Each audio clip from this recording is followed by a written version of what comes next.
we will head over to the Mariners here, who had I'd say it was a generally positive past week, right? As we head over here to look at their series 3-game set against the Baltimore Orioles, starting on the 31st of the month with a 10-0 win. I mean, that's coming out and taking care of business, right? Player of the game, kind of interesting, right fielder / center fielder as he moved during the game. Taylor Trammell. Taylor going 3 for 4 with a run and 4 RBIs.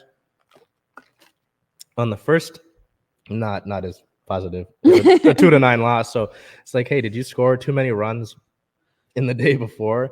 Player of the game, shortstop J.P. Crawford going 1 for 4 with a run and an RBI. So it's like, okay, what do we talk about all the time in winning series? So it's like, okay, you can drop one of these games. We have to come back the next day, take care of business, and flush that out.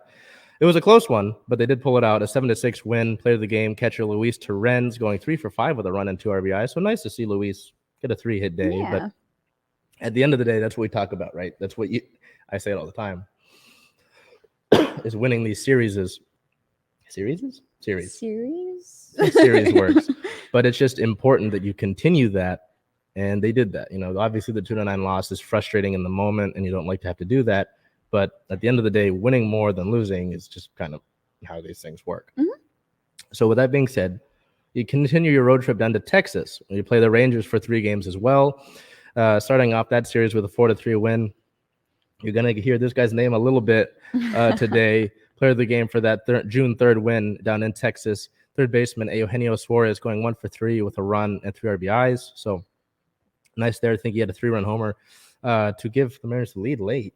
I think was that game. I think that was the game-winning hit that he had, wasn't it? Oh, on the top of the ninth. Yeah.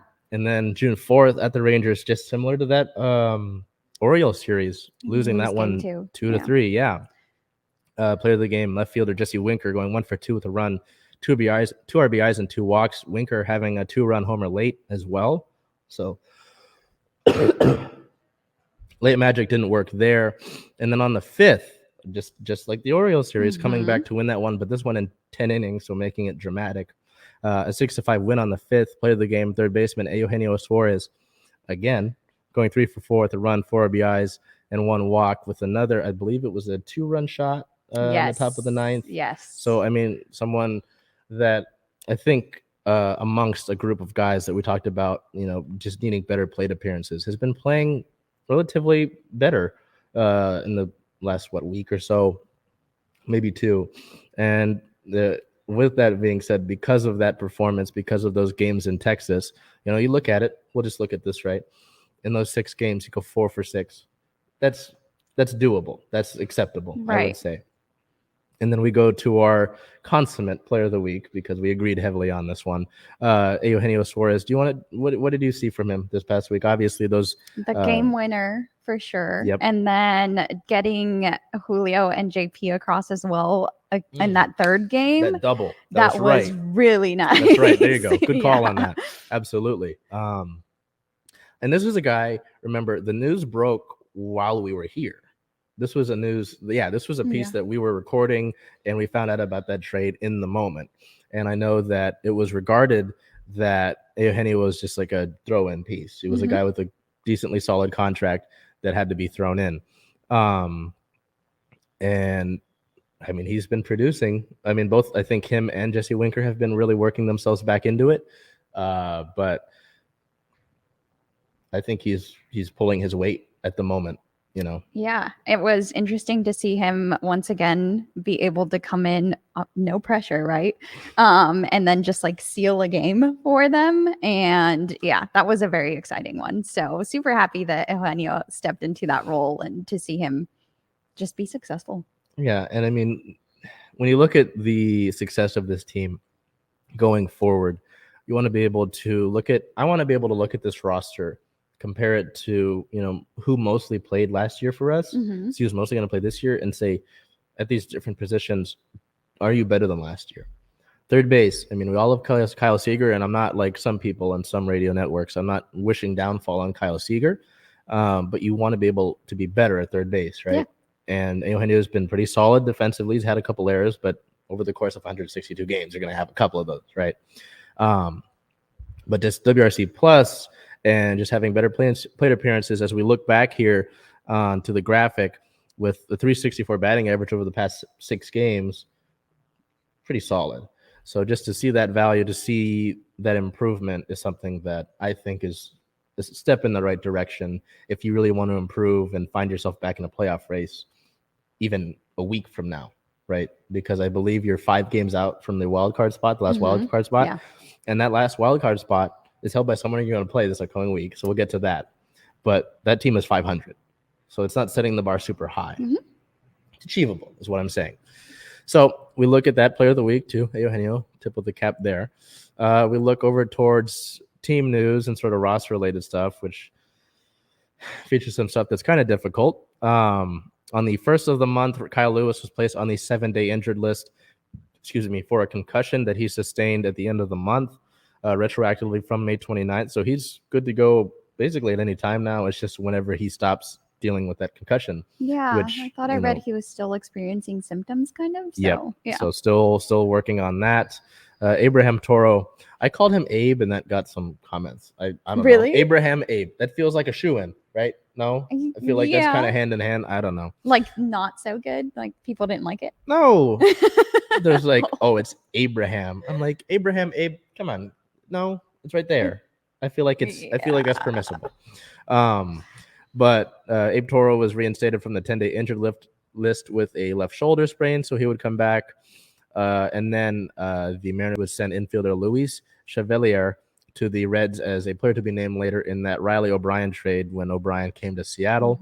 On the 3rd, Julio Rodriguez won the AL Rookie of the Month for the month of May. So excited to see that for Julio. Just some of these rankings, I mean, where he sits amongst rookies. First in hits with 34 for the month of May. WRC plus of 156, which he was first in, tied for first in homers and stolen bases with 6 and 5 respectively. Second in RBIs with 17 and fourth in batting average with 309. And you asked me if I thought he was going to win Rookie of the Year. And I think if he continues this pace, he's on track. I think he's a shoo-in. But that's obviously, as we just said, 162 games, a lot of things can happen. Guys can get hot, guys can get cold. First American League player with 50 plus hits and 15 plus stolen bases over his first 50 career games since Ichiro back in 2001, which is good company. I mean, do you have any? Obviously, everybody in the city. That covers it. He's so exciting to watch, and every time he goes up to bat, I get excited. So I mean, it's at this point, it's the whole J-Rod show thing. It's fitting. It's a show. Yeah, it's a show to watch him play up there. And, it's good to have guys like that to make this ball club exciting, because it's nice to have guys that produce. But when you guys that produce and are exciting and they're fun to watch, it just adds more of an element to turning on the TV, to going to the game, right? To cover the games even. So, no, I think that's fitting and excited to see if he continues that pace. Yeah. Because I think if you start to keep these racking up, it's going to be a shoo-in. But obviously we have a lot of season to play. On the 4th, the team acquired left-handed pitcher Ryan Borucki via trade with the Toronto Blue Jays.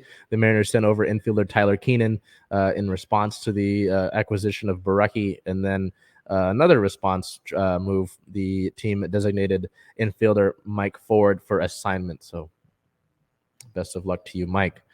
In league-related news, on the 2nd, a rival coach thinks that Juan Soto should leave the Washington Nationals. A coach of a rival team blasts the Nationals, saying, "Get Soto out of there. He has to be miserable." Just to address this really quickly, I know that there are some parts of the Mariners fan base that think we should trade for Juan Soto, but that would require a guy like Noel V. Marte, probably a George Kirby. Some people have thrown Julio in there. No. Yeah, so it just does not make sense to sell your youth for a guy. I get it. Juan Soto is great. He is really young. He's a great ball player, but you don't sacrifice that much for one guy. No. It just does not make sense. It would not. No, I throw that out. So just to address that in case there was any wonders about that. On the 3rd, the Philadelphia Phillies fired Joe Girardi. The Philadelphia Phillies part ways with their manager amid a 22-29 start to the season, and bench coach Rob Thompson will take over in the interim. Kind of interesting there. Girardi's obviously got some success in the MLB, but interesting to see a manager get fired at this point in the season. On June 5th, not all on the same page, several Tampa Bay Rays players opted out of showing support for the LGBTQ plus community by not sporting special hats with rainbow logos and sleeve decals, citing faith. Now, I used this word earlier, but this is ridiculous and moronic. I mean, It's not I don't much think- to ask no. for you to wear a couple things as part of your outfit in sports. So No, and it's not like you're wearing, I know that especially with Happy Pride Month, by the way. With that being said, that it gets tiring seeing the rainbows splashed everywhere. It's not like you're wearing a jersey that's just the rainbow. yeah, This is a sleeve decal small portion and a hat you wear for, so that was just ridiculous, and obviously a big shame on the Rays for that, because that's just, for lack of a better word, that's ridiculous and moronic. So with that being said, we'll continue here looking over to what's upcoming for the Mariners, as they have a 24-30 record at this current time, fourth in the American League West. They can continue to move up, but they've got some heavy hitters hard in their road way. ahead. Yeah. So they continue on the road with a 3-game set starting tonight against the Houston Astros. The first game's on the 6th and 7th at 5:10 p.m. Pacific time, and then June 8th, a 3:40 p.m. start before a travel day on the 9th, and then returning home to play those Boston Red Sox that sit in the last wildcard spot, starting a homestand June 10th through 12th. June 10th and 11th are 7:10 p.m. starts. June 12th, 1:10 p.m. start, and we'll be on hand for that. But obviously, games like this are really important for you you're playing a team that's in a playoff spot ahead of you. All that matters, you have to win these games. You have to win. I'm not saying you need a sweep. You need to win the series, though. Yeah, going into that third Texas Rangers game, I thought of what you said last week, and it was just keep winning series. That's all that matters. And so, you could get blown out in game 2 or even game 3, but or game 1. Just win 2 of them. Win 2 of the 3, move on, be out with it. That's all. That's it. That's it. That's what. If we're setting a goal for this ball club, win the Boston series. Well, win these next 2 because you're playing the top team in the division, and then you're playing a team in a wild card spot. So